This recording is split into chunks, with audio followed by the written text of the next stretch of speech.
Hello and welcome to a different kind of game this time. But it's again me. And as Serious Simon, today I would like to showcase a game that I only came across, well, a few months ago. I got it a few months ago, but I really only started playing it over the holidays.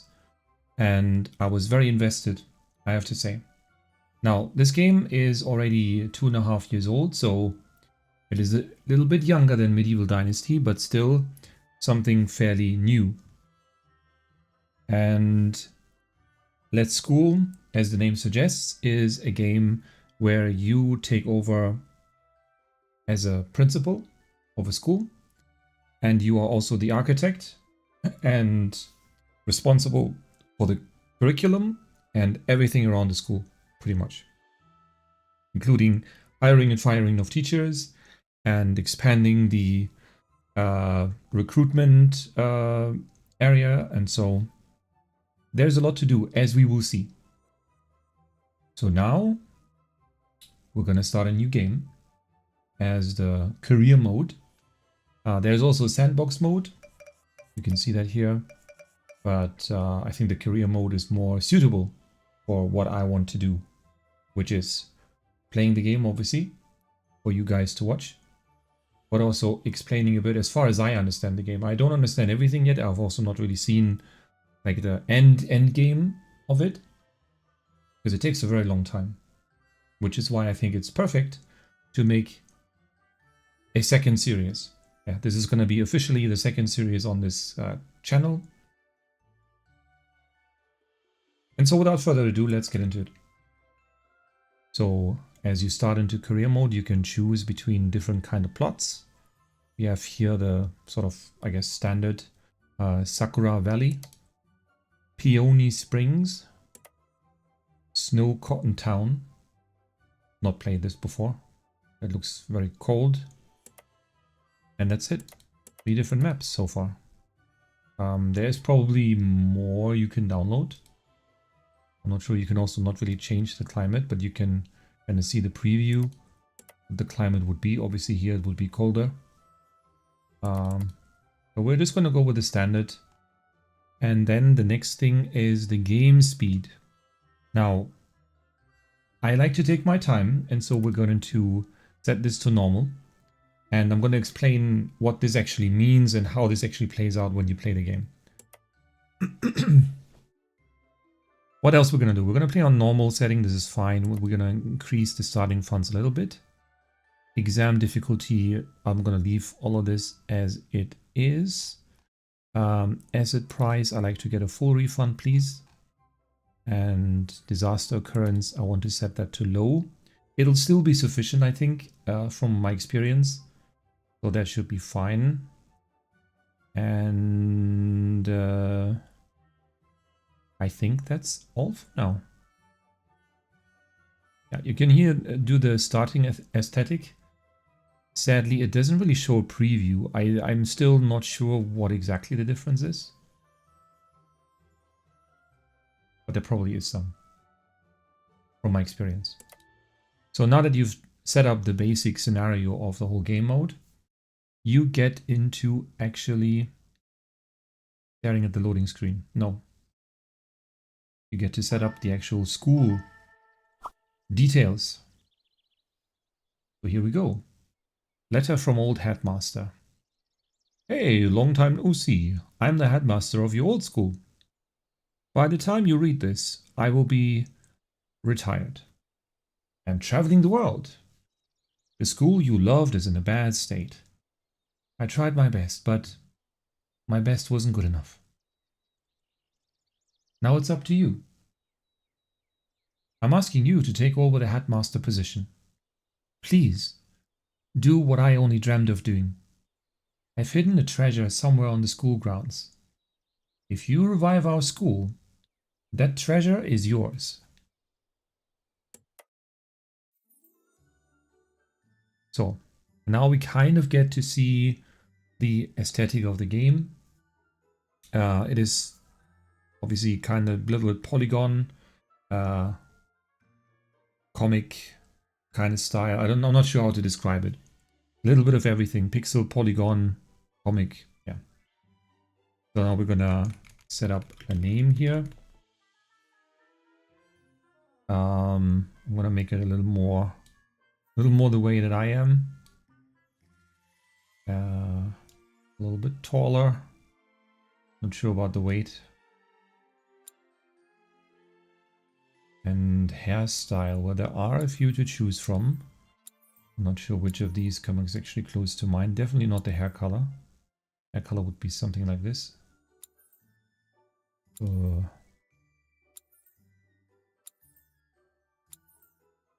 that seems a little... That seems a little wild. I don't know. Let's just go with... Let's go with this. Why not? And then finally, we can choose an attire. We can be the more like a janitor. Apparently a baseball player. I don't know, a swim trainer. Or the kind of classic... kind of like this style. Like this would suit me. Now, since in the thumbnail that I've already created, the guy is wearing glasses. I do not actually wear glasses, at least not yet. So I'm gonna go with glasses here just for the style. And you can also, if you want, set up... You have to choose. That's interesting. Why would you have to choose between glasses or a beard? I didn't even know that. Like, I've never tried with glasses before. It was only because the thumbnail creation ended up in that way that I was wearing the character as the principal was wearing glasses.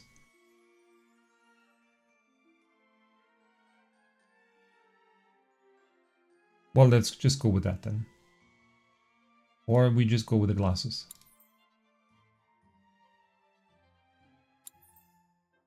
These look a little more accurate. Okay, so that's our character. And now the actual school itself. Right, and you can see this is all relatively nice and cute. I don't actually know if this means anything.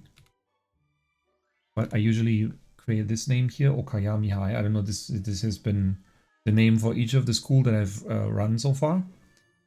And then we can set an emblem here. For some bizarre reason, there can be like a kiwi bird. There can be an orchid. Is it a lotus flower? Probably. I'm not sure what this is. Oh, this is probably like an all-girls school. This is like the delinquents, I guess. The nerds. Some kind of religious... Is it some kind of... I'm not sure what this is. Also this. This is clearly an art school. And this is clearly a... I don't know, writing focused, maybe journalism school, who knows. Oh, there's more. Monkeys. Graduating monkeys. That's what they are. I'm telling you. No, yeah, I mean you can choose a few things to your liking. It's a nice... Oh, Slytherin. Let's go. Whatever this is, I don't even know. School of Magic, maybe. But no, let's go with something normal-ish. Make it something round. You can choose the outline colorings. I don't want to go... Wait, it didn't actually change. Right, now it did. Make this a little more brighter, maybe. This is fine. And the outline should be a little more interesting. Yeah. Let's go for something like this. Like it. Bit of green. But that's not everything. I forgot almost the most important part. The actual school uniforms. Now, to be clear, the game is very much meant to be played like a typical Japanese school. Now, I've never been to a Japanese school, and I don't know everything about it, but there are a few things that I find interesting that we will encounter in the game that are just different from the school systems that we know. For example, me as a European, I know a certain school system. If you are from America, of course, you have a different school system. And in general, school systems in Asia are, well, there's a lot of variety, I would say, right? So obviously Asia is a large continent, it's not just one country, just like Europe. Oh, and America too, of course. So these are some standard settings. I don't remember if this is from a mod or from one of the 2 DLCs. These are definitely interesting. I mean, here they all look like they're already graduates. That's, I think, a little far-fetched. I like something kind of classic, something like this. I don't know, this appeals to me personally, but this can be viewed however you want it to be. Wait. How do I set the ones for the girls now?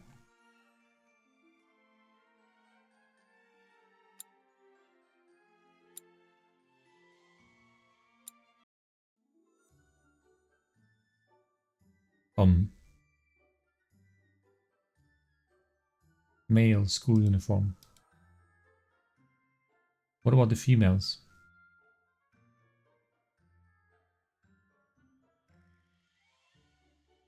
Huh?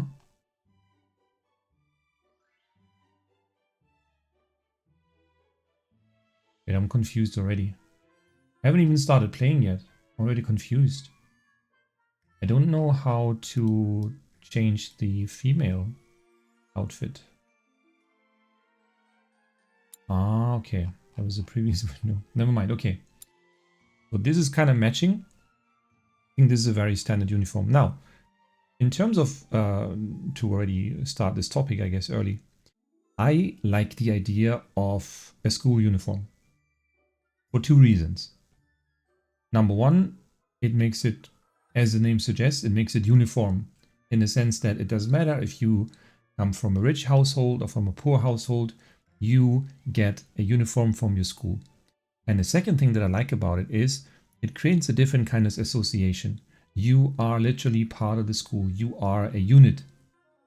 And I think even, you know, in reality, it doesn't mean that everything is easy and conform.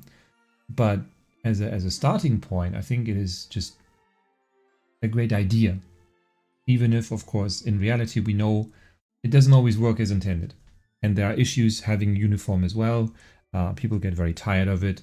There's no individual expression. But then I think, you know, individual expression doesn't have to be through clothes. Clothing is a nice way of doing it, but it's not necessarily something that has anything to do with education and learning. It's two different things. And you can always express yourself by what you say, what you do, how you act. It doesn't matter what you wear. Okay. Now, after that little excursion, I think we've said everything.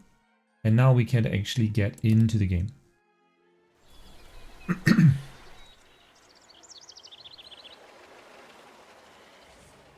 So here we are. Looking fresh and motivated.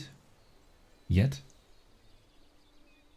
And that is the abandoned school building.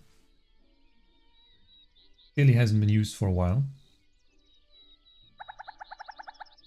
Are you the new headmaster? Says Mrs. Lin. I am your assistant. Feel free to ask me for help if you encounter any difficulties. I might not have a lot of experience, but I will do my best.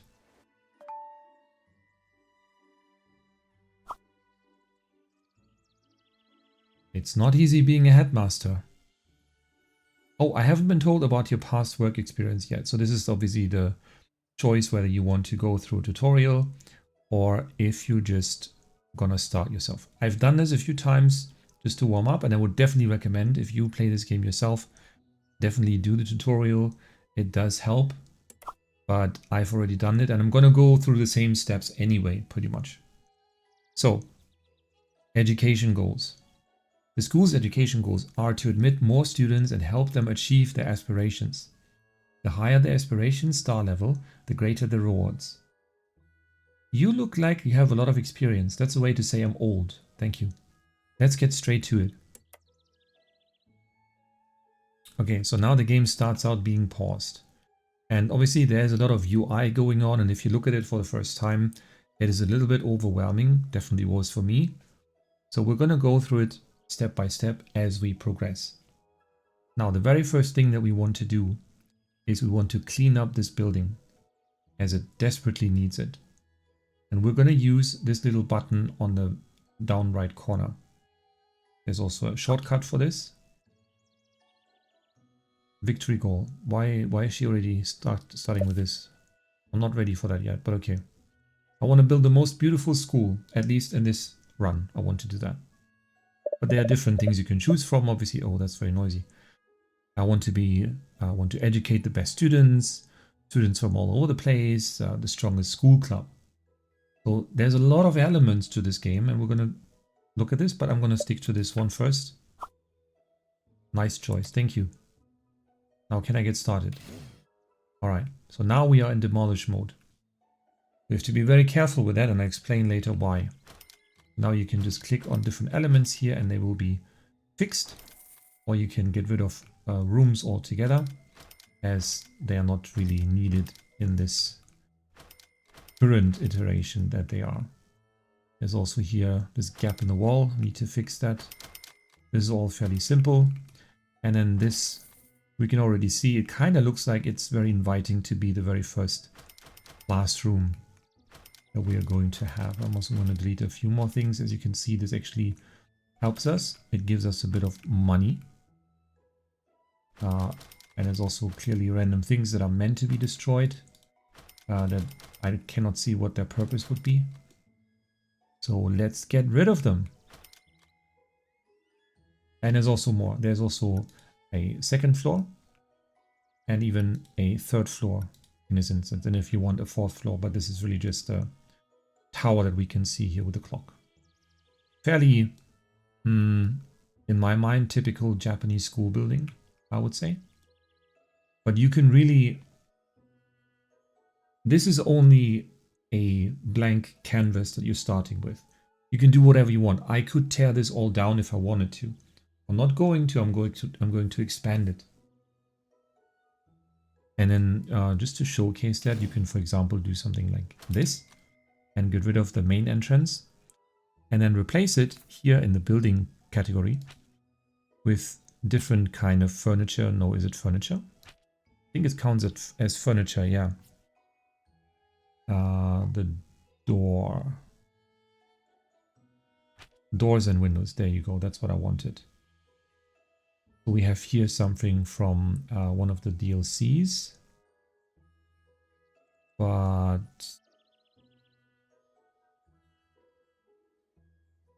so yeah, anyway, to explain this, there are different attributes to furnitures in general, because the way you design the rooms and the whole school building matters.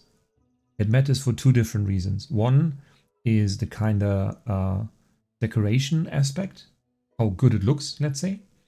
And the other is the actual usability.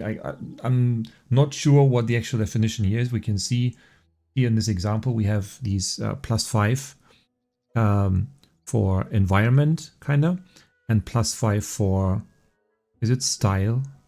Something like that. And different furnitures have different levels for this. This one only gives something in terms of style. And there are different kind of entrances that we can choose from here. Not that many now. I'm actually going to go with this one. And we need to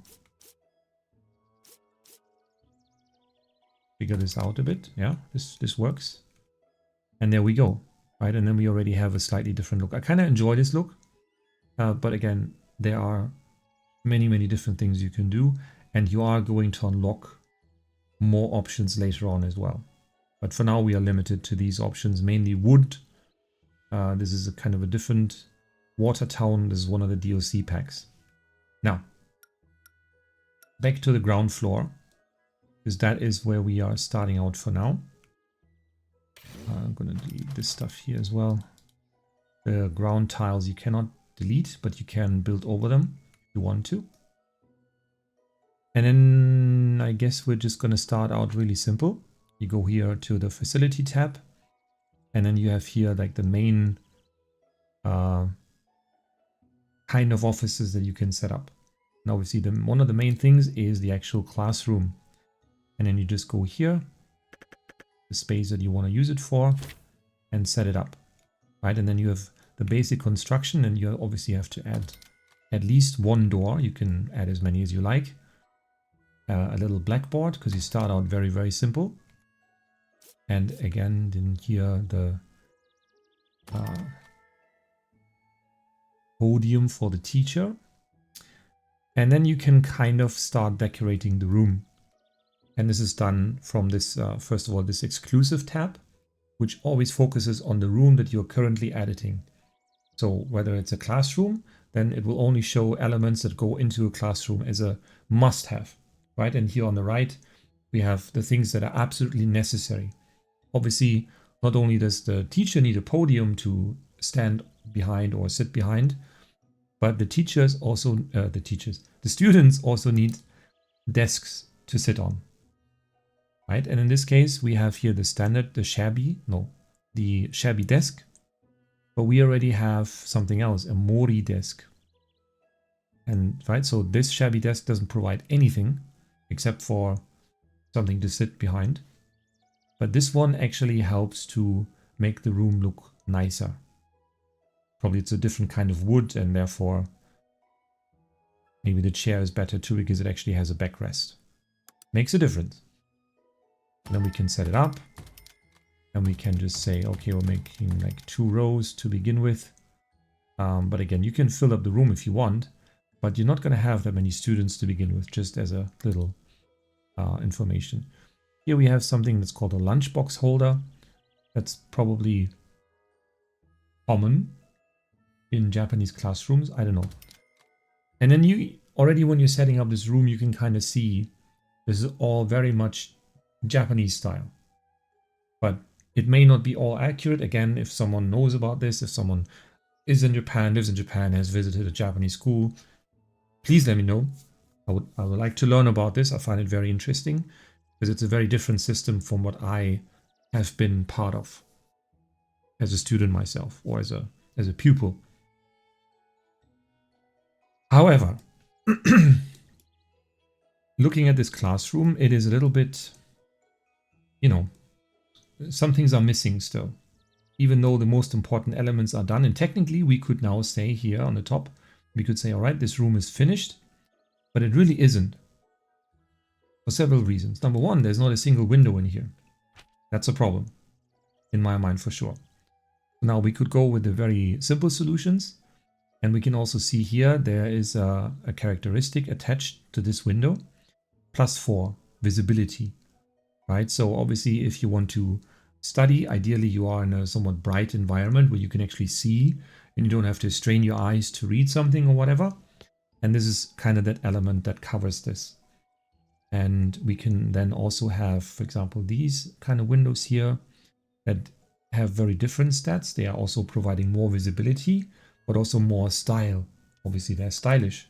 So if we put them in here, actually, let me even go with something bigger. Even though they have the same stats. Are they the same price too? They're the same price, so it doesn't really matter. Let's go with the big ones then. Make it really, really bright. We can do the same back here, but do I want to do that? Or do I want to go with something like this? Yeah, but you can then already see the room is already much brighter. And I guess then we can leave it at that.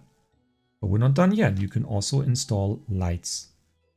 They can be hanging down from the ceiling, kind of classic, typical thing, even though right now everything is very simple. There will be way more options later on as you unlock them. We will speak more about that later. What do we have here? We have a castle lighting and we have a Mori wall lamp. Mori furniture pack. I guess this is also from the DLC. yeah, so you can see here different furnitures. They have different levels attached to them. Obviously, this is level 2, suggests it's a little bit better. Rustic style wall lamp. And if we install this, immediately we see that the room itself even has upgraded. So this is the facility score. Probably that's the best way to phrase this. So this wall lamp adds +2 facility score. And also, where do I see this? I don't see this now. I will show this afterwards. So let's make it even a little bit brighter. I guess 2 lamps, not enough yet. Make it a third one here. And then if you want to get really fancy, you also have here, this is actually from the Steam Workshop. So yes, this game is very much moddable. I mean, I say very much, I don't know how much, but there are definitely mods on the Steam Workshop. There might also be other sources for this game, I don't know. I've so far only stuck to the Steam Workshop. And for here, you can then choose different kind of plants, a potted palm tree, always nice to have, I think. And that's it for now. There are many more things that are going into this classroom later on, but for now, this is kind of all we have. Even though I'm kind of thinking now I'm probably going to need more desks anyway. You can rotate them, obviously, but they should be pointing towards the teacher, ideally, in my mind. And then you are done. And now we can see we have space for exactly 12 students in this classroom. And then we are done. And then if we go to the overview tab, so this is always the room that you're currently working on, that you have open. And then we can see here the actual stats. The lighting in this room is very good, mostly because of the Mori lamps. They do a lot in terms of this. The aesthetics are still average, but this is going to get better later. The room temperature, this has to be correct. Has to be in this green zone that we can see here. If it gets too hot or too cold, there will be problems. And then we have this here, sanitation. This is also very interesting. I'll get to that in a second. Now, the next thing that you need to do after setting up such a classroom is you have to assign a homeroom teacher. In this case, this will be Mrs. Lin, because I am the headmaster, I'm not available. But I am also working as a teacher for now. I believe I am a science teacher, whereas Mrs. Lin is actually a humanities teacher. And then it goes to recruiting members, aka pupils or students, however you want to call them. So, and this is already where I can kind of speak about the UI itself. This is all very much in style, and it fits the environment of the game and the way that the game is looking, which is great. What I would already say is that it is a little hard to, and that's why the tutorial is so important, it is a little hard to actually understand how everything works. So for example, here you can sort the members that you would recruit, but there are no members yet. So we have to click on this here and recruit members. Oh, but then we see there's nobody here, no new applicants. So then we need to actually move over to the neighborhood directly across the school. How convenient. And this one does not have an admissions center or admissions office. So we have to establish one. Right, so and there are certain costs attached to that. And then we can see here what kind of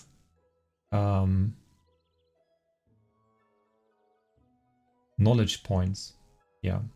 So basically, what is the main focus for these students? That's kind of the thing. So they're both equally divided between humanities and science, but really nothing else. There could also be arts. There could also be sports. And probably something else that I can't remember right now. Yeah, we will see that later on. We're going to click here on this green button down here, establish the admissions office. Region Drakemont, are you sure you want to admit students from here? Obviously, yes. This is our area. We're going to take care of them. And here then it says approximately how many students you can expect per period. So period in this case means that you progress day after day, week after week. And after every week, there are exams. And if you have the game speed set to fast, that means that after every week there's an exam and each class will progress to the next level until they graduate. But if we, as we have done, we've set it to normal, that means that there will be an exam, but they will not yet progress to the next level, only after another week. It will take 2 weeks instead. Gives us more time, makes everything a little slower. You can take more time to educate them properly. There we go. Admissions are open now. Right, so then we can see here one important aspect, the financial aspect. We really have to keep our funds in check. And it is not very easy, and you have to know how to manage this. So we can then see here how much money will we get for each student when they actually successfully pass their exam, or what bonus reward you will get for full marks on the exam. Now these symbols here, these are contribution points.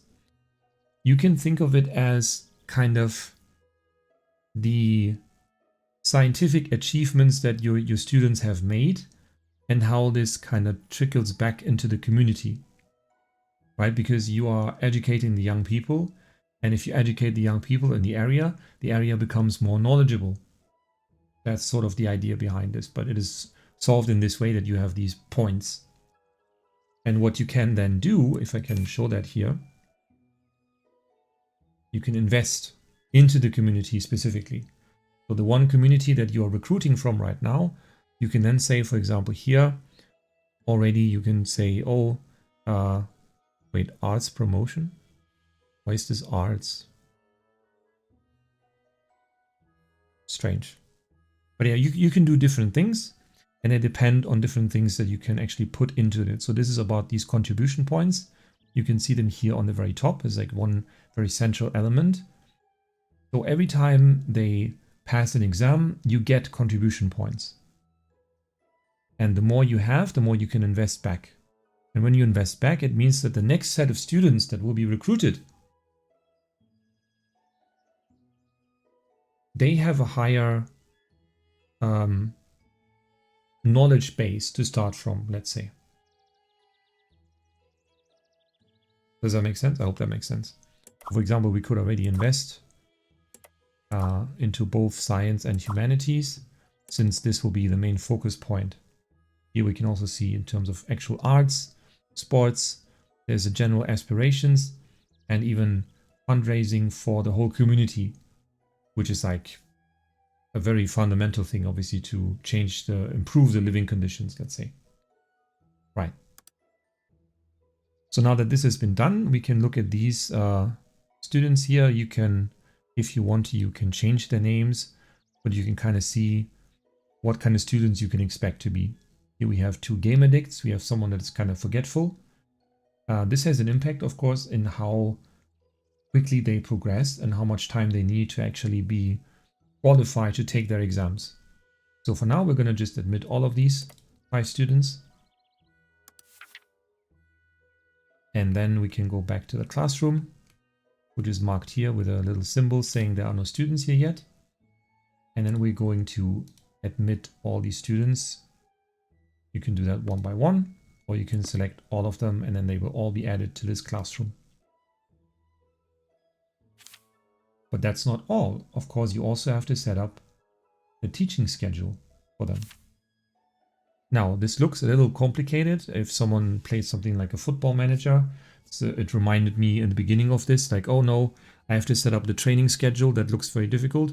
But no, the only thing you need to understand is what your class actually requires in order to finish the exam. This is kind of determined by once they graduate from your school, right, which is like the high school here. Once they graduate, they want to maybe go to college or university. And they have different aspirations for that. So if they want to go to an art school afterwards, naturally we need to teach them arts and not necessarily just science and humanities. But these students, they have different aspirations. They only want to be educated in science and humanities. So that's all we're going to do. We're going to click on humanities, science, humanities, science. Or you can do science, science, and then humanity, humanity. or science, humanity, humanity, science, however you want it.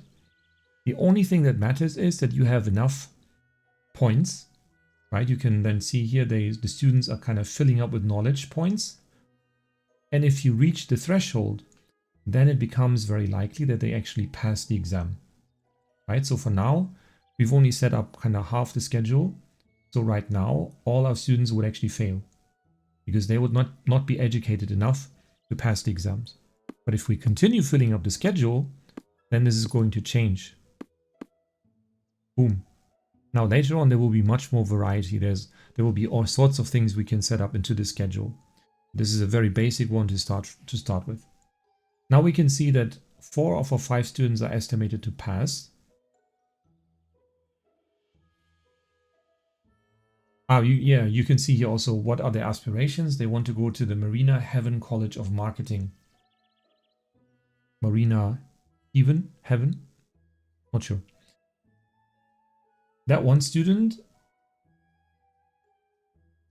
Dorothy Hall, she struggles a bit because she doesn't remember things very well. That's the reason. But this is fine.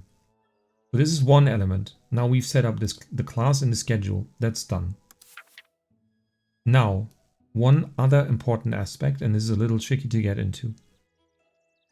Here at the bottom, we can see how many students do we have. And if we then open them, we can see each one of them. We can click on them. Can we change the name? I've actually done this.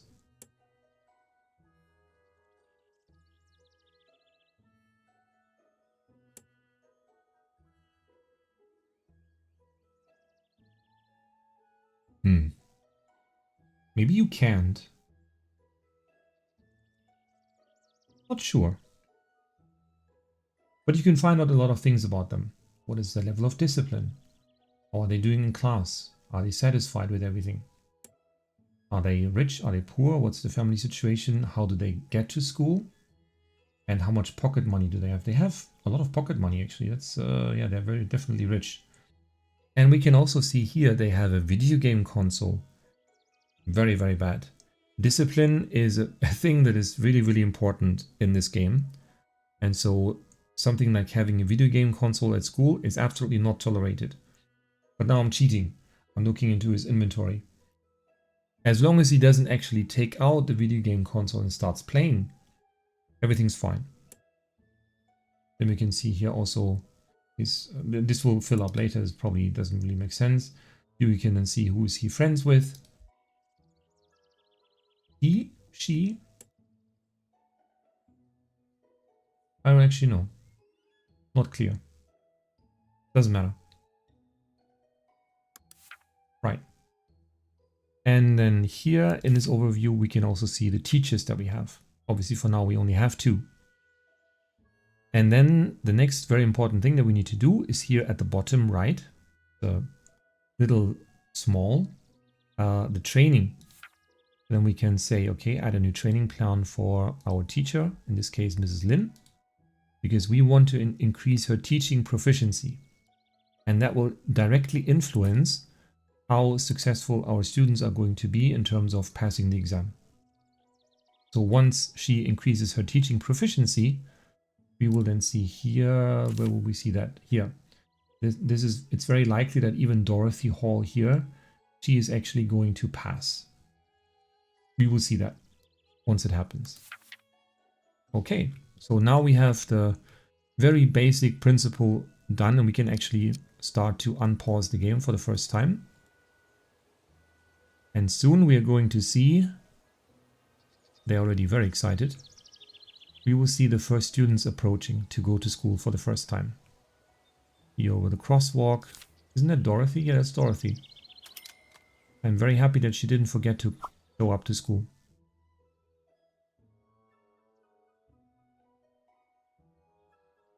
So I guess this is the first sort of report. Our parents said we aren't smart enough to study, but we never believed them. I hope Okayami High can help those from Drakemont to make our dreams come true. Right, so and when the students actually enter the school grounds, we can see here they pay their daily admission, which is technically a lot of money. Imagine you have to pay $70 every time you enter the school grounds. It's crazy. So now they're going into class, and then Mrs. Lin is apparently going for a little stroll before going into class herself. Or maybe she will just take a little break. Sure, why not? Apparently classes have not yet begun. And now all the 5 students that we have are going to be sitting in the classroom patiently, more or less, and then Ms. Lin is going to join them, and she actually starts the lesson. And she is sort of, at the same time, passively training. Right, but there is really no way of influencing this once you've started. You can kind of just see the progress. That's it. But naturally, you can kind of see here, there is a bar at the bottom that says how relaxed the teacher is. And the more things the teacher has to do at the same time, the more stress they will get. And if they have no way of relieving their stress, they're eventually going to break down. And then they can no longer work sufficiently. Or at all. Not even sufficiently. They can't work at all. So you have to take care of your teachers, you have to take care of your students, and you have to take care of the whole building. So now we can see here, after not even a full day, she will increase her teaching proficiency. Very important thing. You have to always try to keep your teachers in good shape and see that they are as proficient as not only they need to be, because certain classes have also certain requirements for the teaching proficiency. But even just in general, they can learn new skills. We will get into that all later. Now, we're going to pause again, because as these students are more or less full of energy and clearly studying, as we can see, we need to obviously do something with this otherwise empty building. Now, here's one already very specific thing that I personally really enjoy. But let me think where we're going to do this. How simple am I going to make this or not? Am I going to expand it right away? And if I want to expand, where am I going to expand it to?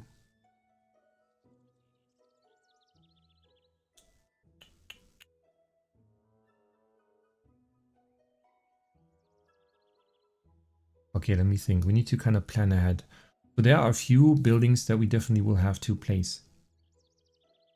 We will need toilets for both the girls and the boys. We also need a tea room. Amazing, right? This is already something kind of specific to Japan. I don't know if this exists in other countries as well. The tea room is not necessarily for tea, but it definitely is about making sure that all the students are properly hydrated. Right? This is not for the teachers. This is only for the students. They take care of it. They go there, and it's sort of like I guess, like a break room for the students. That's how I like to think about it, at least. But maybe in a traditional sense, it's something else, but my interpretation is this. So then the question is, where are we going to build it, right? We have this space for now available, but we can increase the space. How to do that? We go here on the building tab, and then we have the teaching building. Everything that we build is considered a teaching building. There's no differentiation. Everything is a teaching building here. What we can then do is, for example, say, okay, let's say we want to build a tea room here as an addition. Then we're going to add these elements here.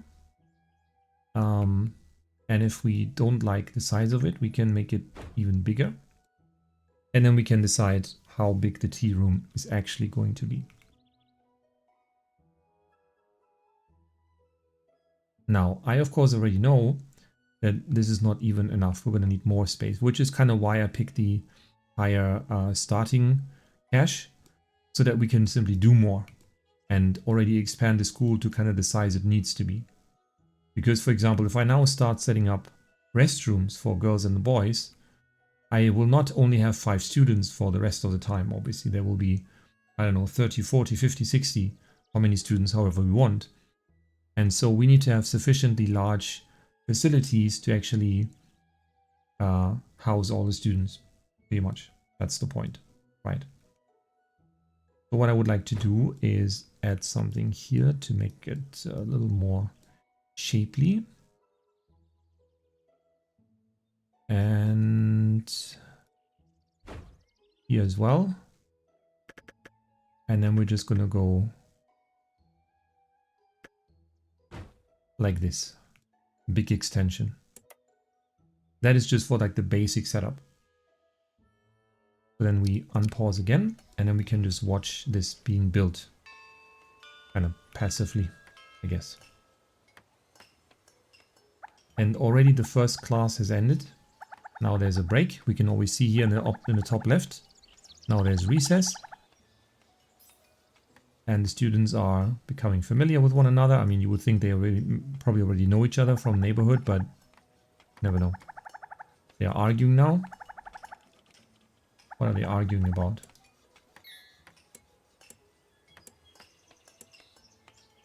All right.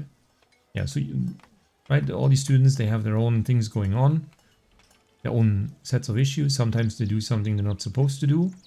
And then we, as the teachers, we have to obviously reprimand them or correct their behavior, whatever you want to call it. Okay. Now that we are almost seeing the expansion ready. Getting there. We should also soon be informed that Mrs. Lin, after sitting down. Now, because now there's science class, right? So now they all have gained 1 contribution point for science because we are such a good teacher, obviously. Yeah, and here in the top left, we also have the kind of issues that we're currently facing. They always would pop up here. And obviously we see here, yes, 1 student is likely not going to pass, at least for now. But this will improve very soon. What is this? School lifestyle. Hello, headmaster. I am Mrs. Sweets, the school's lifestyle consultant. The students request a tea room so that they may have drinking water. You should do your best to satisfy all requests to ensure a good quality of life here. Absolutely, yes. She is correct. And we are going to do this. I am just thinking, where are we going to do this? So let's see. Go to facility, and then we set up a tea room, and then we can decide how big should it be. Right now, there is no... You can make it this small if you want to. Is this going to be big enough for a tea room? No. There is kind of a minimum size, but it doesn't really tell you unless you draw the actual room, which is a bit of a pity. Since I think of it as kind of a break room for students, I'm going to make it a little bigger. 8 by 5 squares. Then it says here recommended size. This pops up now after the actual fact. Interesting. And then we're going to put in again the basic things that have to be in the room. We have here a hot water flask for the preparation of the tea. And then here the main, what is it called? Hot water station, I guess. But you also have to have a cup rack. We're going to put this next to the door here. And then you have the basic requirements covered. But again, this is not everything that is really needed. You have to have doors. Because also this, I'm going to use this for students to conveniently reach the backyard of the school where they are going to spend their actual breaks. And we're also going to set up a window here to make the room a little brighter and nicer. And again, I want to also give it some nice style.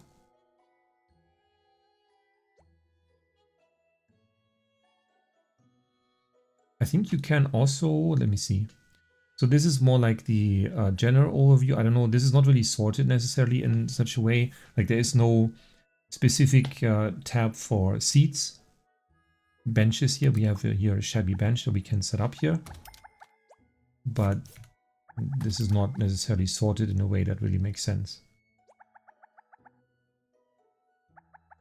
Right, what else is here? If we scroll down, there are just different things that you can set up for specific rooms. Some things are for the outdoor. This will always be marked. You can see here, Watertown lamp. This is an outdoor furniture. And then we can just put it in. For example, this here is a furniture pack for inside, a nice bonsai. I think it fits perfectly. And this has increased the facility score, but it's still on level 1. We're going to leave it at that for now. And now Mrs. Lin has completed the training course. We want to give her another training though to increase her proficiency all the way to 22. That sounds good to me. But we should already see nature calls. The students need toilets. Right. We're going to get to that in a second. But we can see now, because she has increased her teaching proficiency, now the student, the forgetful one, Dorothy, she is now also going to pass the exam. Likely. I don't know how it is set up in the game, but probably there is a small percentage where they could actually still fail. If it's like just barely over the threshold that we can see here. But this looks actually fine. It looks like she is definitely going to pass. But then you may wonder, well, there's only 5 students, but there's so many spaces and empty desks. Yes, if we click here on student admissions again, then you can see here like the countdown when the next admissions might happen, but they're not guaranteed. So if we unpause the game after building the toilets, we may see that there actually are no further recruitments for this week or for today, depending on which one it is. I'm not sure. Right, you can see then here what is kind of to be expected. 13 people every 2 weeks. And this amount indeed depends on how happy Drakemont, in this case, the district, is with our school. Right, so if the students are unhappy because it's maybe the classes are not good enough, they're not likely to pass the exam, maybe the classroom is ugly and too small and there's no tea room, then this bar will decrease and the reputation will go down, meaning there will be less students admitted to our school, which means for us less income. So that's definitely something we want to avoid, and we want to keep this reputation as high as possible, which will happen over time. Okay, after having explained that, now we need to get to building toilets, and I think I'm going to do that here, right? Because it needs to be kind of 50-50. We need to have the same size for the women's restrooms and the men as well. So this is a 6x5. Yeah, that looks good. We need to have an entrance, obviously. And then we have, as the main requirements, really the only requirements, you have to have toilets. Now we can see here, these are actually in the floor, which I think is only really unique to a few countries, and Japan is one of them. Yeah. We're going to set up a few cubicles because we have the space. One more here. I'm doing this more so with the thought of, you know, what's going to happen in the future. Not that we need all that space right now. And then if you want to, you don't have to, but you can put a window in here. Now, as you can see, this window is not exactly see-through. It's just kind of to let in the light, not for anyone to peep into the toilets here. Not what we want.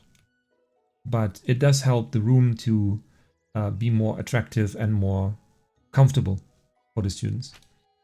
And then we are also going to put a little decoration in here, and we can even go really fancy. This hygiene tab here is going to help us to put up a sink, which in my mind is something that should belong in any toilet anyways. So if we put it here, then this also helps the room and makes everything better. Yeah, I think it's fair to call it that. Which is kind of its own stat. So hygiene is basically a stat that needs to be fulfilled. So there needs to be enough facilities for the students to keep their hygiene up. And if we don't have any sinks in the school whatsoever, this will be a problem as well. So everything is kind of thought of. Right, we can also set up a few lights. See here and here. Not enough to increase the facility score, but I think it is a room that works. Now, this was the women's room. Now we set up the men's room. Obviously, yes, these are shared between students and teachers. There's no separation there. But we are, in this case, going to design both the female and the male toilets in the same way.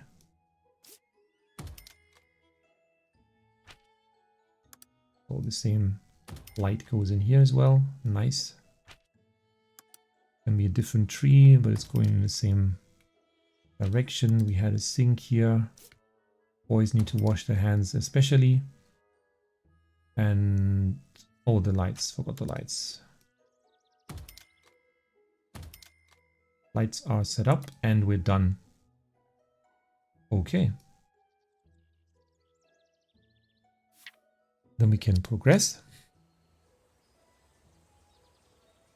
So now the very, very basic minimum requirements are done. Now we can see here we have this little symbol. Oh, we have 3 new student applications received. Let's not even wait. Let's admit them to the classroom right away. So we click on this. It's you can kind of get a feel for it as you see it.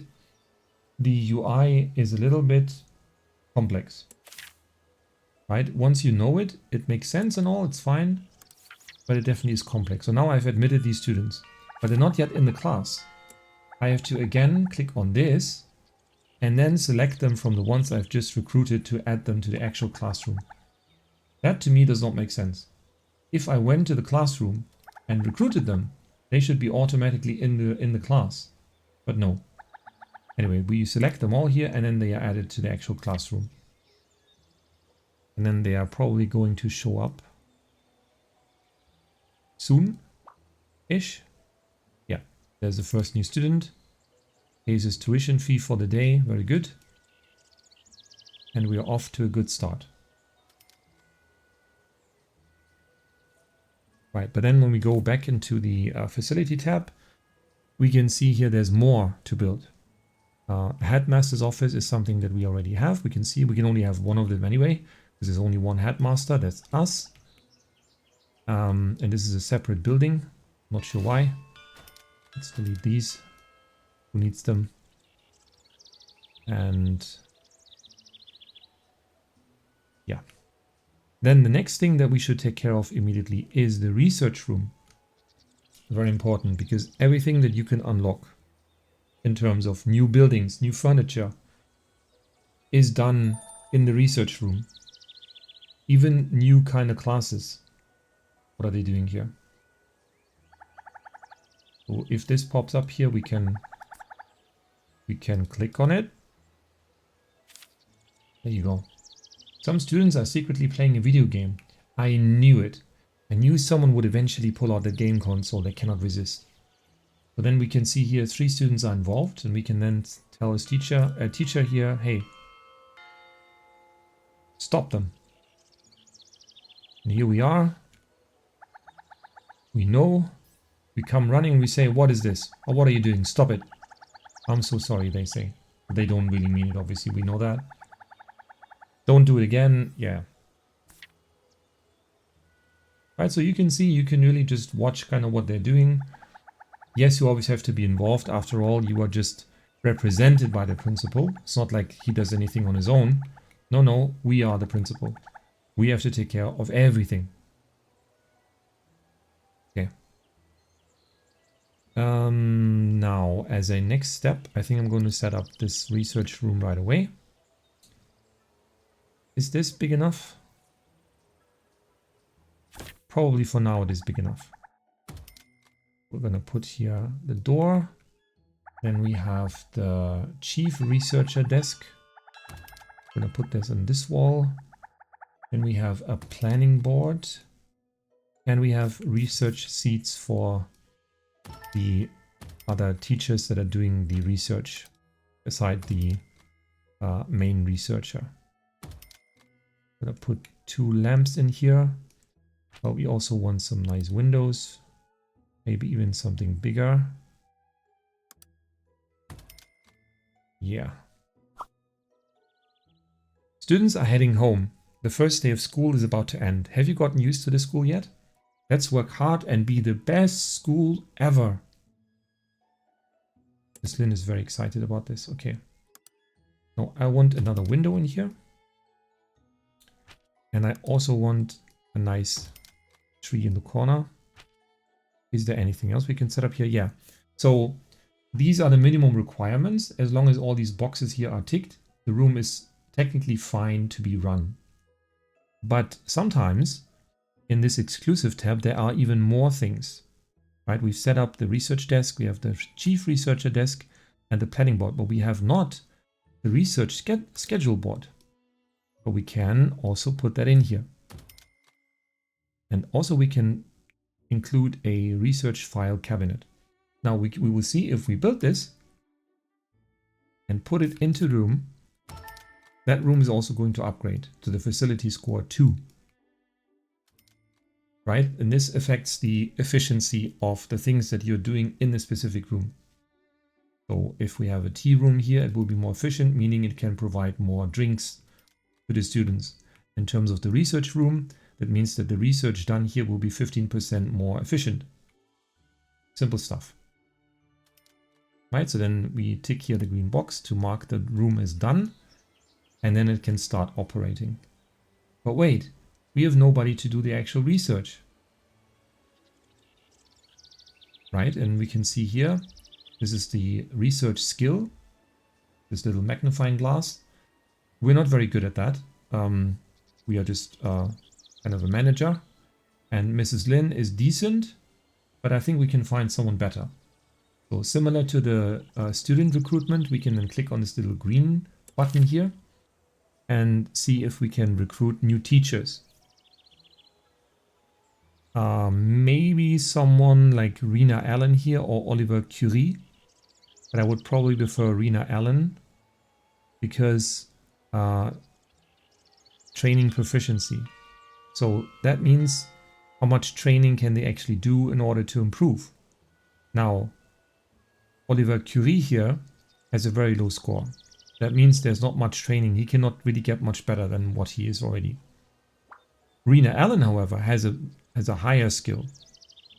Kind of a skill ceiling. Yeah. Even though her research skill is a little lower, but that's fine.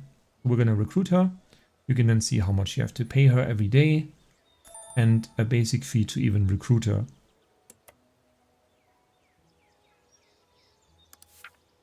Someone has something to say. Who? I'm starving, headmaster. Is there anywhere I can buy some food? Yeah. Even that is our responsibility. We have to feed them, give them drink, toilets, and educate them. They want a food tent to resolve food issues. You need to research that first. So this is kind of the first challenge where the game says, okay, here's something you need to build, but you can't build it yet because you have to research it first. So luckily we've already set up our research room. And if we go in here and put our newest teacher recruit, Rena Allen, in here, she will be the chief researcher. And then the room is technically staffed. And then we have a new symbol here on the left side where we can choose what we want to research. Now we already know that the food tent is what we require, but there are different tabs here. We can see lifestyle, education, management, and clubs. This will be for later. Education will be important once a class progresses to the next level. We talk more about that later. For now, we're just going to choose the food tent to be researched. Will take a day and a half, somewhat, and then it will be done. And Mrs. Lin has increased her teaching proficiency to 22. With each training a teacher completes as they improve, further training will be more expensive and will take longer time. And we could then say here, okay, we want to not We don't want her to improve even once. We want to try her and improve her twice in a row. And then we can see it increase, it more than doubles and takes more than twice the amount of time. So we want to stick to, ideally, from my experience, you kind of want to stick to training improvement that takes kind of maximum a day and a half. A day and a half is already pretty long, right? And so this is still totally fine. We're going to invest this kind of money because she will be a better teacher as a result. And she will help more students to actually pass the exam. They're playing again. Wild. Okay, so we're taking a break apparently. No, now we're idle, okay. The headmaster comes in himself. And then the research can begin. Now, but we saw here, of course, here we can also recruit a new member to do research. Probably I'm gonna go with, do we need an art teacher or sports teacher? Not yet, but this may be relevant in the future. Let's go with this guy then, Joshua Wilson. He's gonna be helping the research team. There you go. And now he will go and man one of these two desks. That is as soon as he arrives to work.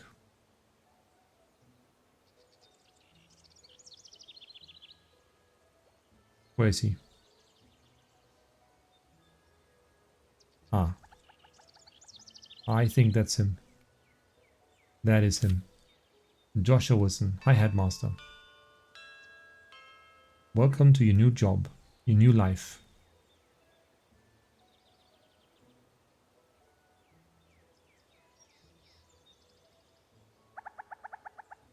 And there he is, and he immediately gets up. Right. Yes, and as I was saying, so here you can see your current school level. And then when you click on this, you will have different rewards that you get for things that you complete in game. This depends on whether you expand the school, because we chose this, no, the victory goal here, right? Facility victory. So if we complete all these goals and achieve this total 8,000 building score, the building score in this instance consists of the kind of size, the overall size of the school. Every time we add an element, that counts towards our facility victory score. But of course also there needs to be proper kind of rooms set up that are, you know, good in terms of visibility and aesthetics and temperature and all that stuff. That's what this is. And this here is important because it increases our income. We will get 600 whatever. I'm not sure what kind of currency this is. Gold. Let's call it gold, right? And you kind of depend on this kind of income because the admissions themselves, especially in the beginning, as we can see here, are barely enough to keep the school afloat. Now you can take out a loan, and the higher your school level is, the bigger the loan you can take. But you of course have to pay it back. So this is always a two-sided sword, just like in real life. And then we can see here if we actually make profit at the end of the day. As for now, we do. But everything that we add is going to cost money. Every new room, right, obviously is going to cost electricity, water, whatever, just to maintain it and run it. Okay, that was a lot of explanations. As we wait for the... You can kind of see the progress here. This bar is going to fill up. So 21% completed. It will take another 0.7 days. You can speed up the time up to 4 times, but whenever there's an important event, it will always stop. Apparently there's still 2 cracks in the wall. I didn't even know that. Here we have another 2 students, which I'm happy to admit, because it means more admission fees for us. Then we have to remember to add them to the actual classroom. Done. Right, so again, this should be easier to see. I feel like this should be in the main overview here. but instead we have to click on this, and then we can see we have 10 out of 12 maximum students in this class.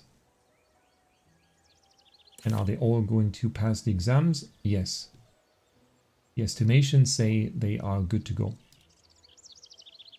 But we can also see we already have almost half of this schedule completed, or kind of getting there. And yeah. And this is one very important bar here, the progress bar here in the top. So after 3 days, there will be the first exam.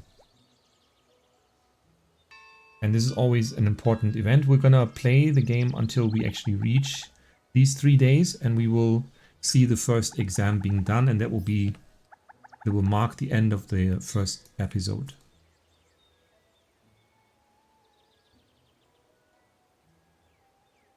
Now, where am I going to put this food tent actually?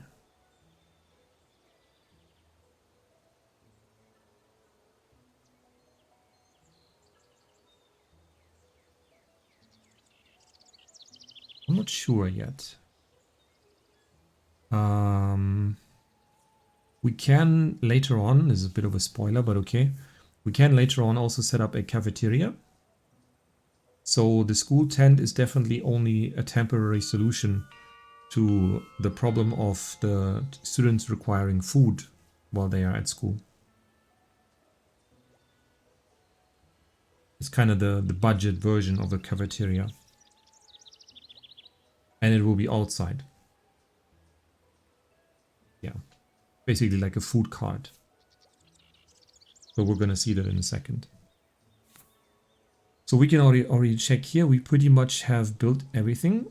There is one more element. I'm gonna try to explain that as the day progresses,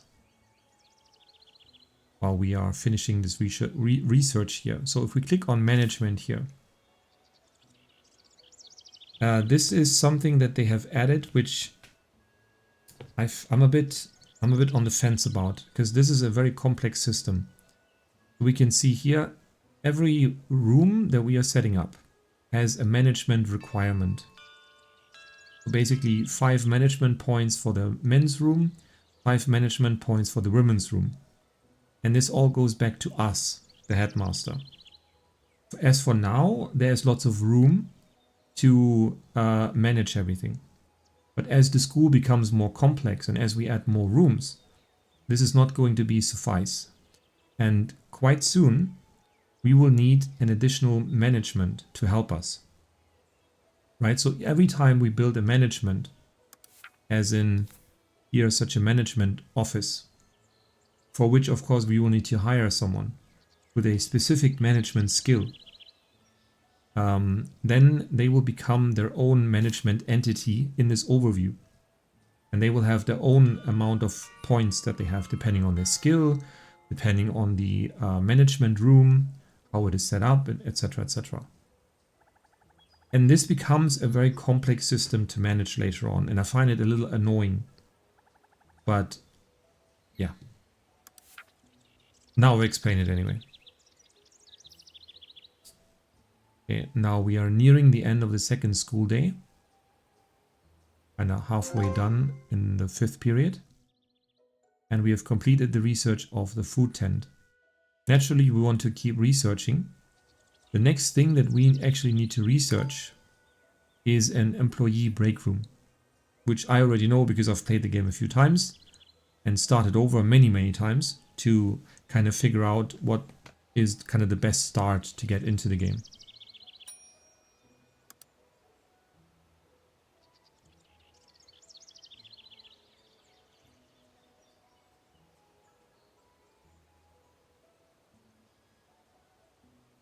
There's a lot of unused space here. Let's take care of that, shall we? So if we go a level up, we can see there is unused space here. All of this roof that we see here, this is all kind of optional. This flat roof will technically do so that it doesn't rain into the classroom. But of course, visually more appealing is to have an actual roof. But this obviously doesn't cover anymore the whole actual building. It looks a bit odd. We can fix that, but this is something for later because it costs a lot of money and it's not that easy. We will get into that later. What I really want to do is I want to kind of prepare mentally for the fact that I'm going to set up a break room for the teachers. What I'm going to do is I'm going to here to the building, and we have here staircases. Beautiful. Castle stairs. Don't really need those. What I would like to have, that was the autosave. Wooden building decoration set. What is that? Wait, what? This is an outdoor furniture. Okay, no, I want something for the inside.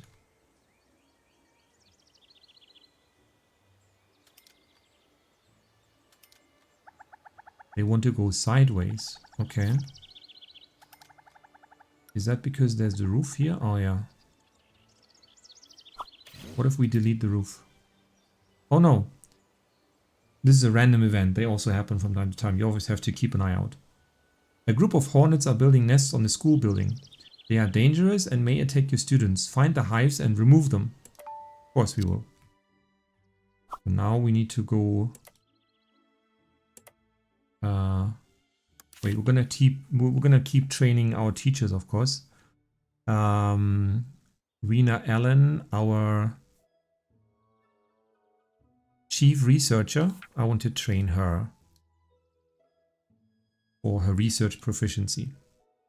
Already quite expensive, but this will be helping us to research things a little faster. Now, anyway, as I was saying, we need to now find little hornet nests. Here we can see them. And we just need to delete them. If you don't know this, I mean, I've done this a few times. If you don't know this, you're going to be searching for a while and going like around the building. They will always be on the ground floor. But they can be sometimes sitting in some corner. And if you're really unlucky, then the hornets are actually going to get out. And they might even sting a student. Not that they necessarily would in real life, right? We know that hornets are actually quite chill. Unless you approach the nest, but then the nest is kind of right here, so I guess this is a realistic danger to happen. Now that we've taken care of that, I want to take care of the roof here and remove some elements to give us a little more space to work with. Right. And I think now if we try to set up these stairs again, yeah, we can also do it this way, which is kind of the way I wanted it to be. But maybe we want to have such a staircase even, because it looks nice. Not sure which direction to go. It cannot be, we can't do it in the middle. It doesn't really work out that way. So we're going to do it like this. And then we go to the second floor, and then we can see here that we... We've created a mess. Yeah.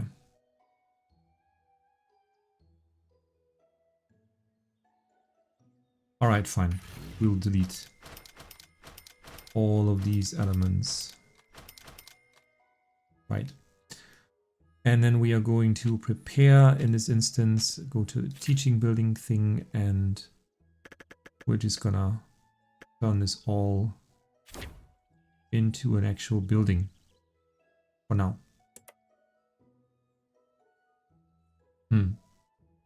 I guess this is going to be the teacher break room then. All right.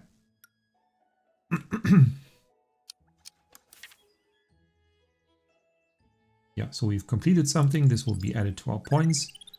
And this bar is pretty much going to guide us to the next school level. That's what that is. Right, and here you can have an overview. How old is the school? What happened here? How are we ranking compared to the other schools, which we don't even know yet?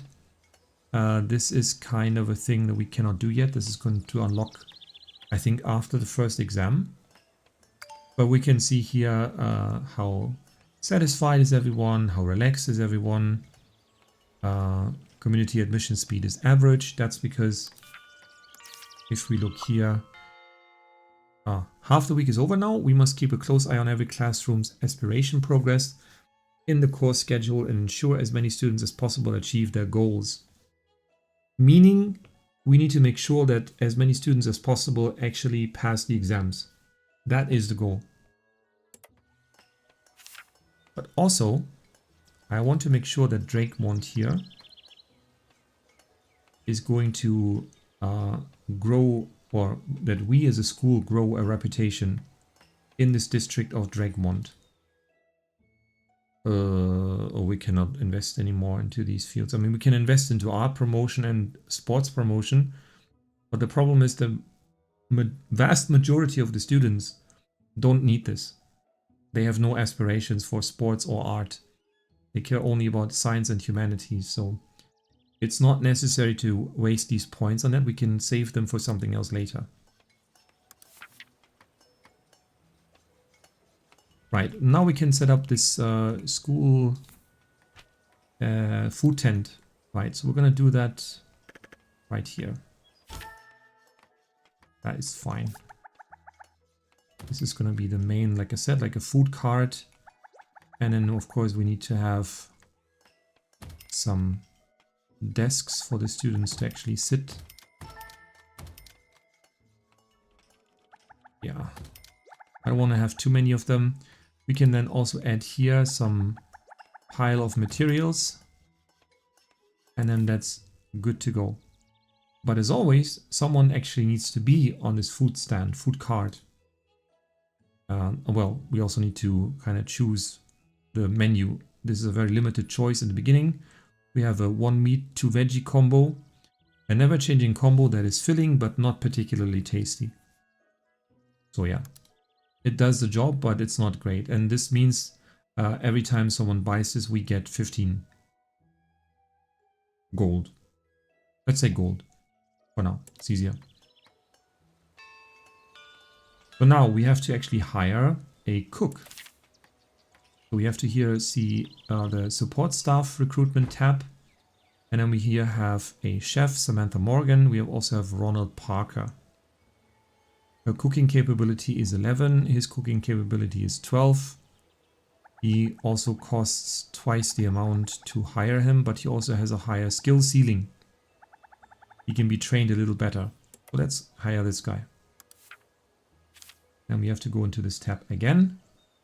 And then click on him so that he actually is in the position to provide food. Where is he? Wait, they're buying from something that doesn't exist yet. Nobody has made any food. It looks like there's some fried rice here or something. I don't know.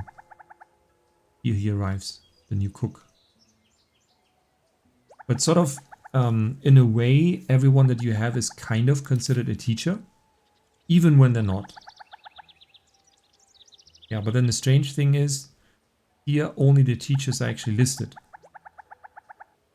Right, so if you wanted to look at the people that are support staff, we have to click on this tab. So it's sort of strange because in a way he's considered a teacher, but in another way he's not. Right, but now that we have added a new element to the whole school building, the second level part that you just saw, we are getting another small boost and a whopping 600 gold. So now that need for food is fulfilled and all the other basic needs are taken care of as well.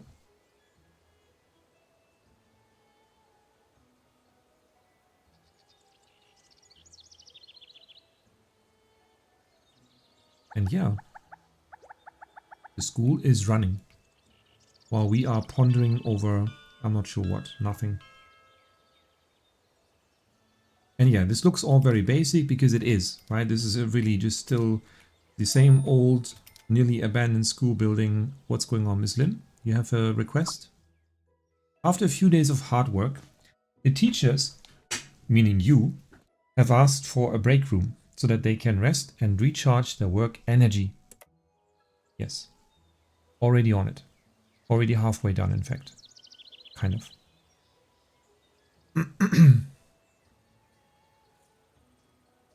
So in this sense, you can kind of see that you have to always kind of keep up. There are some demands that will come up that are optional, at least for the time being. I mean, technically, for example, if you never want to have any kind of school clubs, you probably don't have to, right? The school will function without them. But of course, you also will kind of keep yourself from growing as a school if you do not offer these facilities at some point. Or sports facilities, stuff like that. But at the same time, the difficulty of the game really is that you always have to keep an eye on your income. Right? We can see here already our expenses are nearly matching our income, and we're actually only getting 31 gold per day right now. At least for this day.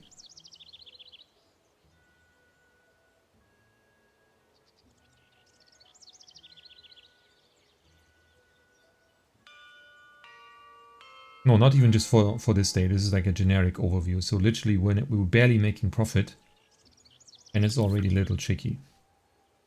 What we can do to alleviate this problem, of course, is we can check.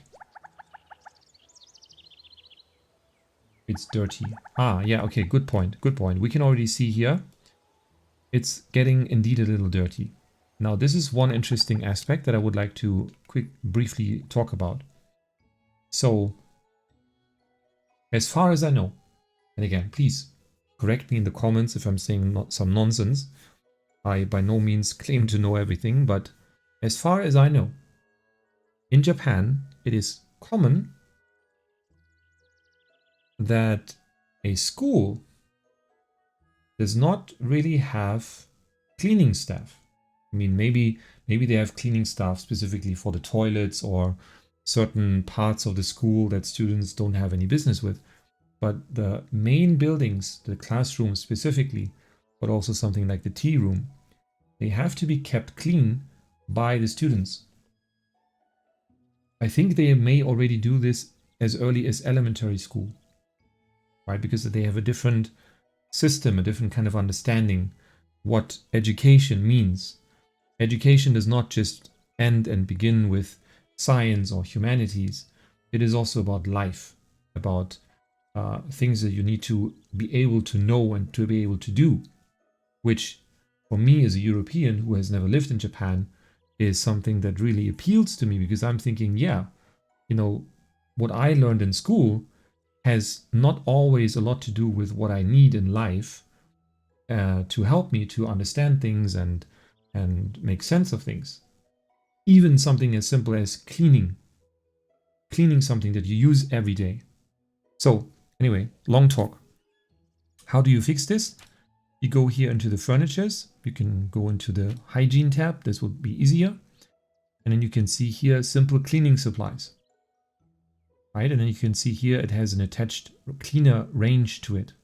So when we click on it and place it, let's say here in the middle, all the green parts, they will actually be cleaned.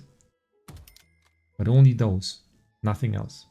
So it makes a lot more sense to go into every single room and supply such a simple cleaning tool, even into the research room, obviously. Even here, our management space will be kept clean. And the same goes for the toilets. And I forgot about that earlier. We're going to place these here. And maybe... no, we actually haven't done that yet. So this is, at least for now, the main entrance of the school. And there's something else that is kind of particular about Japanese schools. I'm going to show that here in the... I don't know where it would be exactly otherwise. Maybe in the decorations tab. Yeah, it's considered decoration. So in general, in Japan, some of you may know this, it is very common to take off your shoes when you enter someone's home. Which in a way I always find funny, because it is kind of portrayed as if, I don't know, people in Europe, let's say, are complete savages, and as a general rule they keep on their shoes in their house. I don't know anyone that does that. We have always taken off our shoes outside the actual living space as well. whether it is a hallway that you have or, you know, something like an entranceway. That is very similar, but it seems to be more strict in, let's keep it specifically about Japan for now. And schools apparently are no different.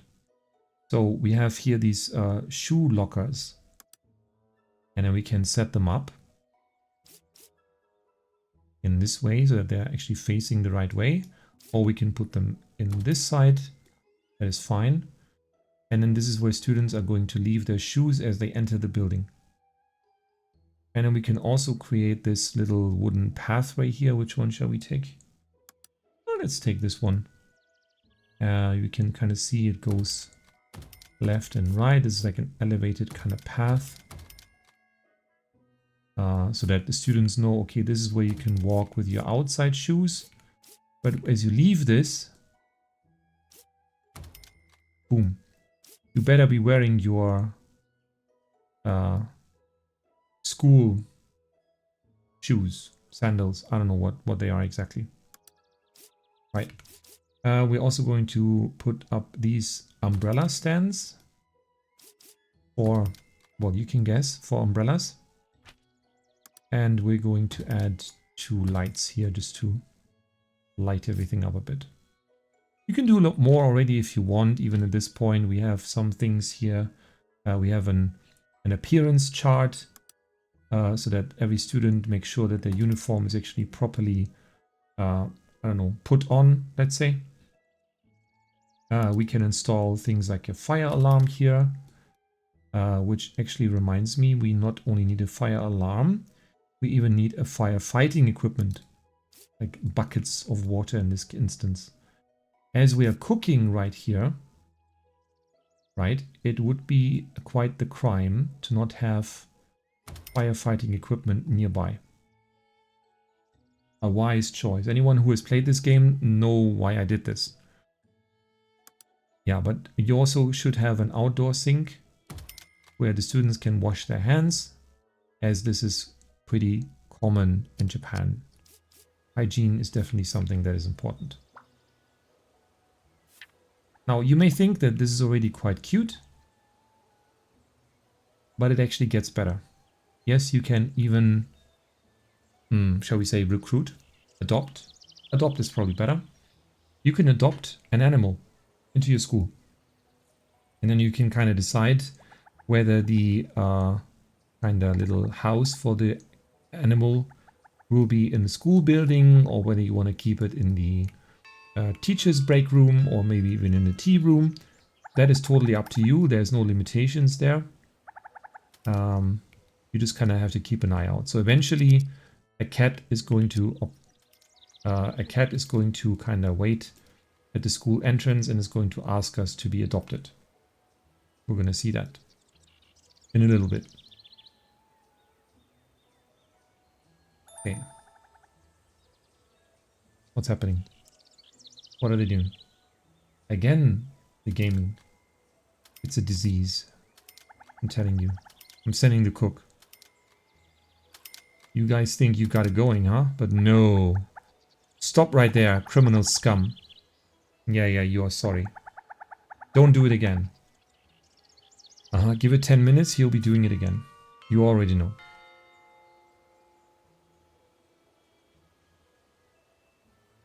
Yeah, so if I could give a small verdict already, as we are approaching almost the last day before the exam, I like this game a lot. It really gives you a lot of opportunity to be creative. I mean, obviously I'm doing kind of a standard start here, but you can really, we could have torn down all of this and completely build a building from scratch the way we like it. And make it as big as however many funds we have, or if we play in sandbox mode, you have unlimited funds if you prefer that kind of game style. And then you literally can do whatever the hell you want. Right, and if you look at other people's videos, I've not really watched other creators for that school yet. I've kind of just checked what is out there, and obviously there are brilliant people that have done amazing things in terms of building their own schools. You know, Hogwarts is really, it pales in comparison to what they have done. But this is kind of just right now to kind of showcase how the game works. But then as we progress, we're also going to add more buildings and improve this one. And now it's time. The first animal has asked to be adopted. Here. A stray cat has appeared. The cat is so cute, shall we keep it? Yes, we shall keep it. And then we can give it a name. This black cat, what are we gonna name it? Why don't we name it Muiza? I somehow like that name. You'll take care of this little guy, right? Of course I will. So, I don't actually know, I've never tried this because I'm not mean. The cat may just be chilling here forever. You don't have to feed the cat specifically. But I suppose that you kind of have to set up a space for the cat to feel like home and call home. Why don't we do that here in the student room even? We're going to put the cat house here. We have the cat litter box, which obviously the students are going to have to clean along with everything else. And we have here a cat tower and the cat food bowl.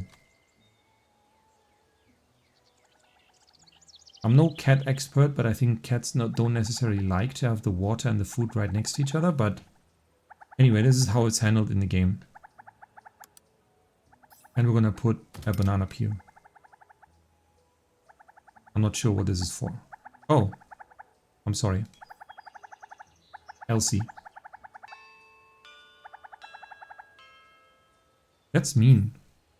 I don't know why we would do that. But yeah, school is actually over for today. The students are heading home. Teacher worship. But there is no teacher anymore. Everyone's going home. Even the researchers are going home. And the cat is chilling on my desk? How dare you. Yeah, you cannot pet the cat. If you're wondering, sadly no. But the cat is still cute. And it will eventually wander, of course, to its little house and then... Wait, did I set up the same thing twice? Yeah, I did. I need to have a litter box. Well, not me, the cat. There you go. Now it has everything it needs.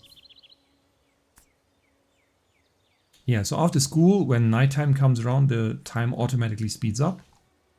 So that the next school day can begin right away. 7 AM. Oh. The student arrives before everyone else? Wait, who are you? NetEase UU. What? A road runner. Runs faster. Oh, that makes sense. I get it. Yeah. Now that we have this profile open, not only can we see the level of discipline, how they're actually doing in classes, here at the bottom we even have the demerits and the trophies. So kind of like a student report card, right?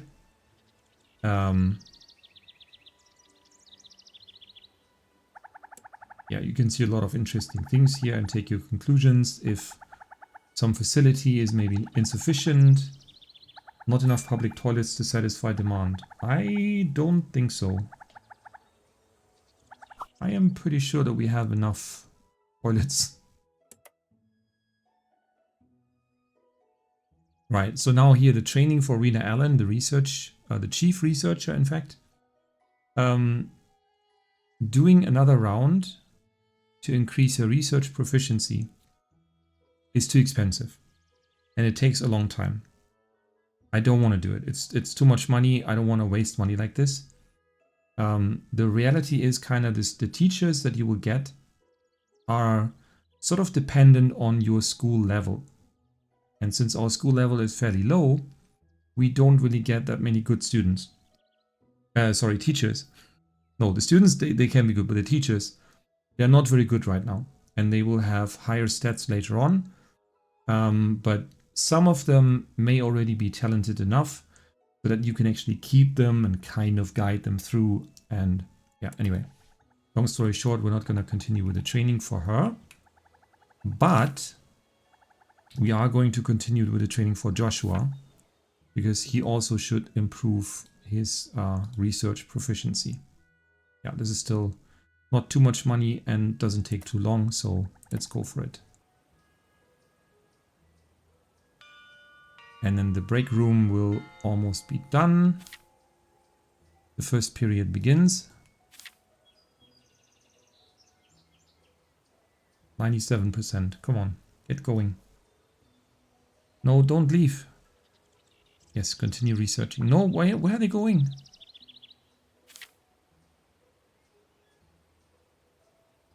Why are you not researching? You're doing everything else.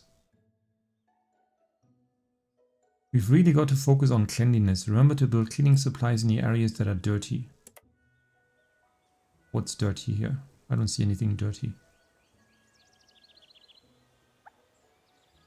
Looks fine. Finally. Okay. What are we going to research next? Well, I think should probably be the playground, shouldn't it? Yeah. So as we're talking, I don't actually know how old these students are, but I assume it's like high school age, junior high school age, maybe. So what would be junior high school age? I have no idea. 11, 12, maybe. Starting probably from around there. So what I'm trying to say is they need to have a playground, dedicated playground. We're gonna give them that. Can I have any more students in my class? Yes, I can. 2 more. And then the class is full anyways. There you go. Now, of course, they have missed a lot of the schedule, but this is kind of taken care of. It's sort of implied that these students will be just lifted up to the same level. So even if you put new students into the classroom, they will still be able to pass the exam. Because otherwise I think it would be too difficult, right? With the whole schedule that every week new students are admitted, it wouldn't work out otherwise. What's happening? Please don't take it out. Please keep your video games at home if you must. Yeah, we've increased the admission number. This is something we constantly need to do, because only then we can generate a reliable profit for our school.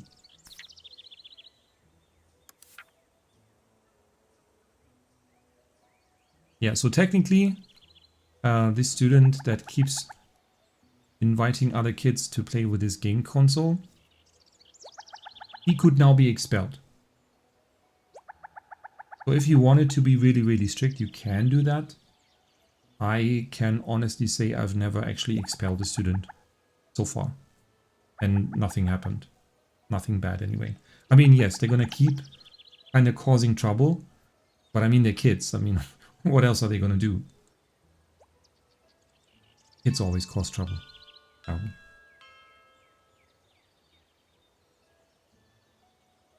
Yeah, so we're almost going to see our class passed its first exam. And then they will have another week of lessons. And then they will pass the next exam. And if they do pass it, this class is going to progress to level 2. As in, like the second grade, let's say, to keep it simple. And when that happens, it means that we can also set up a new classroom with a new set of beginner students, as in first graders. Right? So that's kind of how it works. Now, when you understand that, you understand that you really need to plan ahead how many classrooms you can set up, because the new admissions, they will only ever be for the first graders. right? So whatever class we have here, this is the amount of students and everything that you will have. So if we don't put down more chairs right now here, this class is not going to grow. It cannot. So that is something you have to keep in mind. And when you do set up the classroom to begin with, you kind of need to think about, okay, how many students do I want to have here? How many can you have here? Because the bigger you make the classroom, the higher the demands on the teacher and their teaching proficiency, naturally, right? That makes sense. If you're trying to educate, I don't know, 35 students at the same time, that is not an easy feat compared to doing it with, I don't know, 12. Hope that makes sense. Now, anyway, we have here a lot of unused space. And apparently a hole in the roof. Nice. Don't know why that is. But let me see if I can take advantage of that. Go down to the second floor. Yes, exactly. You can then say, okay, have another set of stairs so that you can reach the next level.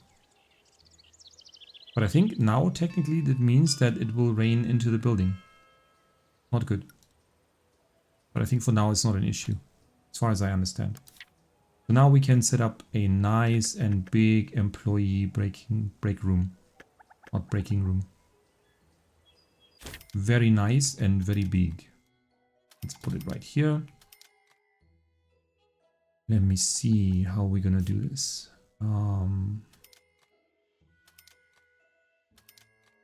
What happened?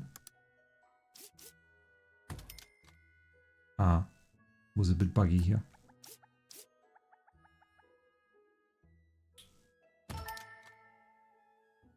Right, so these are the minimum requirements. A bit of a joke. Let's take care of windows first.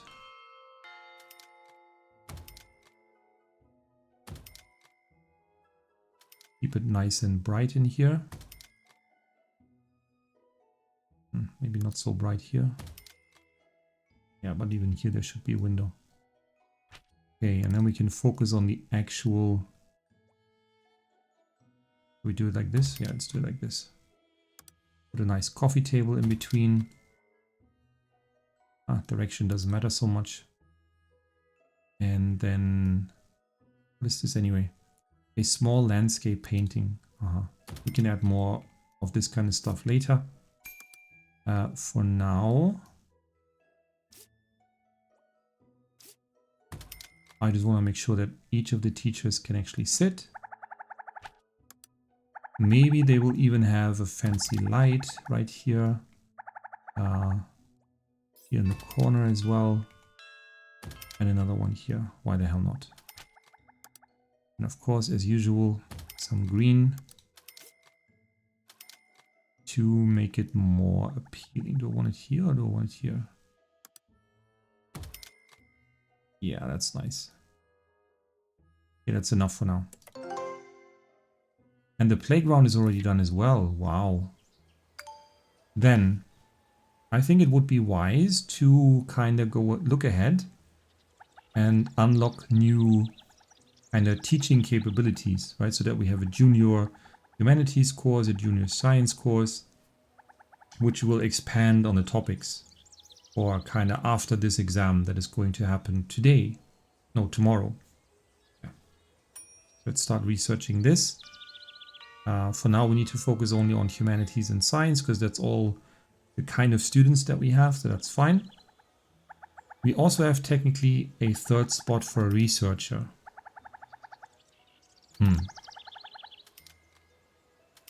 I mean, right now the researchers are basically like junior teachers.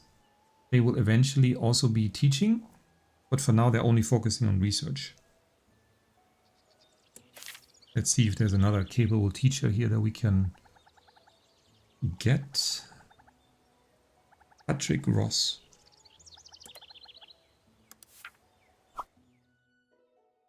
New student applications will only be sent in the first 3 days. You can use the last 2 days to focus on teaching, right? Because then it would be too late kind of to get these students through the exam as well. All right, another school day is about to end, apparently at 5:30. And tomorrow is the big day. I hope everyone's ready. And at this point, now that we have the tea room, we have the toilets, we have a classroom set up, we have the research room and the teacher break room. And what else do we have? The food tent. And as soon as we set up a playground, we have all the basic amenities that the students require to actually properly learn, or let's say for them to come to school without hating it. Can we train him again? You know what, Joshua? I think we are not going to do that this time. Another time, maybe. Right now, I would like to... so this space over here, this is a lecture podium. This can be used for different things. One of the things we're going to see quite soon that it is used for. Right now, I think I would like to set up a playground. Kind of big. You want to do it like this? Yeah.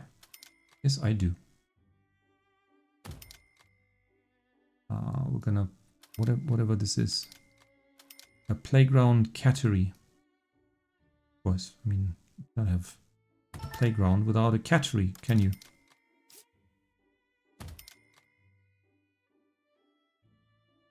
Slide a seesaw. Let's put down 2. And then a few funky, colorful tires to sit on. Yeah. And there you go. A beautiful playground. Done. And then we can see here when we have this little exclamation mark, then it means that we've already unlocked a few new things, like a proper park bench. It appears unstable. Nice. And we have a simple basketball court, which is also very cool. Let's put that right here. Yeah.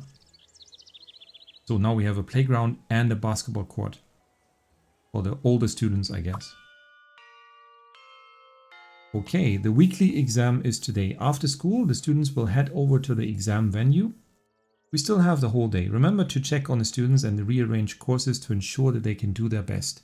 Meaning, if we were to click on our little classroom here, and we would then see here on the curriculum that there's still a student that has not passed, then we would have to find out what the reason is. Are they lagging behind in science? Are they lagging behind in humanities? And then if necessary, we could do one thing. We could swap out one lesson for the other, right? So maybe add another science lesson or another humanities lesson, just for them to kind of be on the level they would need to be, if possible, to actually pass. Unless they are really, really far behind, then this will not be possible with only a few, basically 1 day left. But normally you can kind of fix it if you swap a few lessons around or add another one.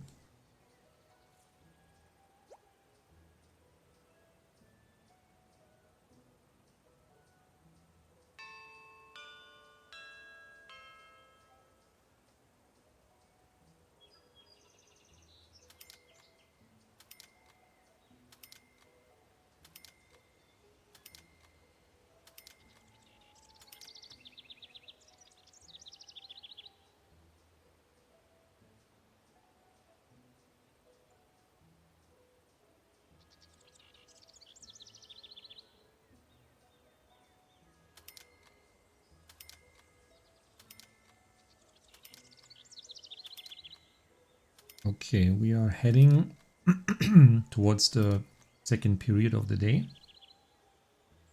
And I'm already thinking ahead. And I think when you play this game yourself, this is sort of what ends up happening, that you're always kind of thinking, okay, what kind of room do I need to set up next? What am I researching right now? What kind of effects is this going to have? Also, again, if you unlock the new courses to teach, this will usually also unlock at least one or maybe several new furniture, which you can then use to improve the actual classroom itself, for example. Right? Because everything you kind of put into the classroom, it has an effect on teaching efficiency ultimately, or the kind of room level. Right? I mean, just like in reality, if you think of a classroom and it has a lot of interesting tools and gadgets for the children to use to learn things, then this will improve their experience. And this is no different. If you had another bookshelf or something like that. What notification do I have here? I have a new student to admit, but there is no more space, sadly. So this student will have to wait forever. No, not forever, but...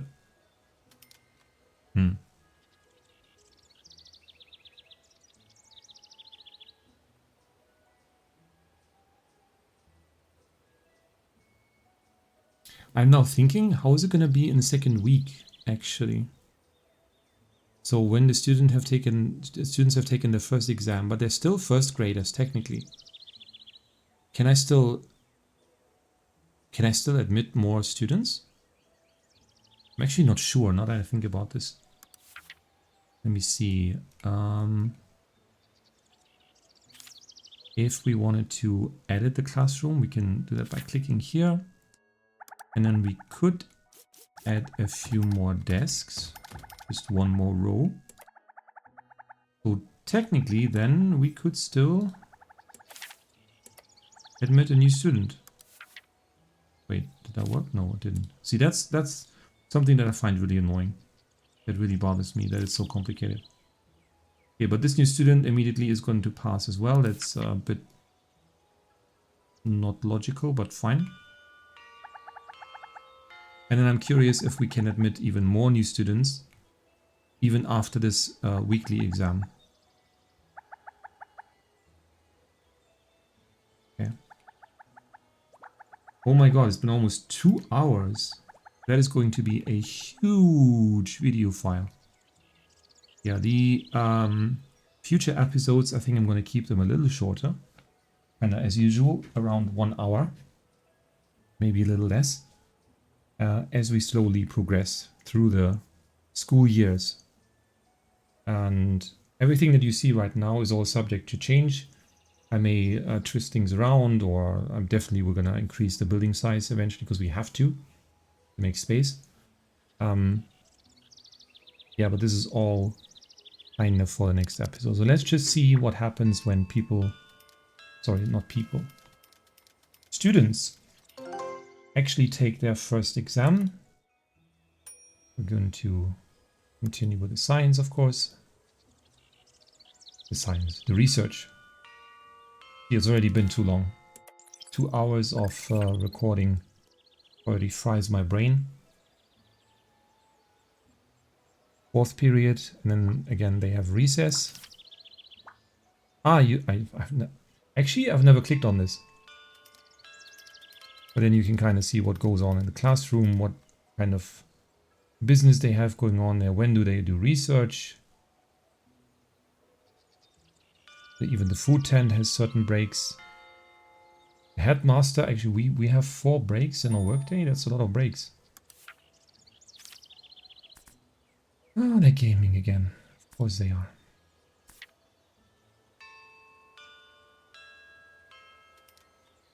Apparently they bring a new gaming console to the school every week. Because we actually are confiscating them every time. Okay, so here we go. Now we can see what it looks like when the students are actually taking their first exam. What will happen? Let's wait and see. So some have bright ideas, some are kind of desperate. And the exam is over. And how did they do? Excellent. 6 students passed with a high score, but everyone passed in general, so this is a very good result.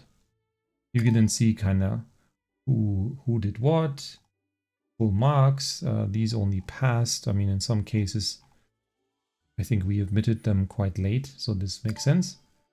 And you can see here we have improved our school ranking already, just by virtually by the amount of students that have passed the exam, pushed us past 8th place. And here we are.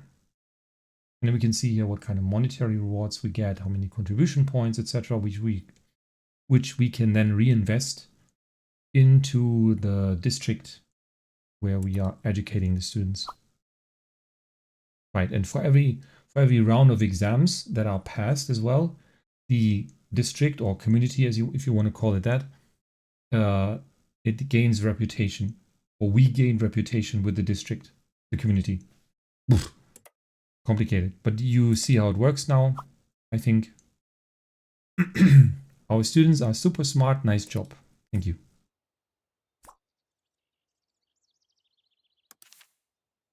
So now we can pick up our reward here. Always check on this tab, and already we reached level 2. That's quite early. Bonus received from the Department of Education. So we received a statue, 2 statues, and 6,000 gold. Amazing.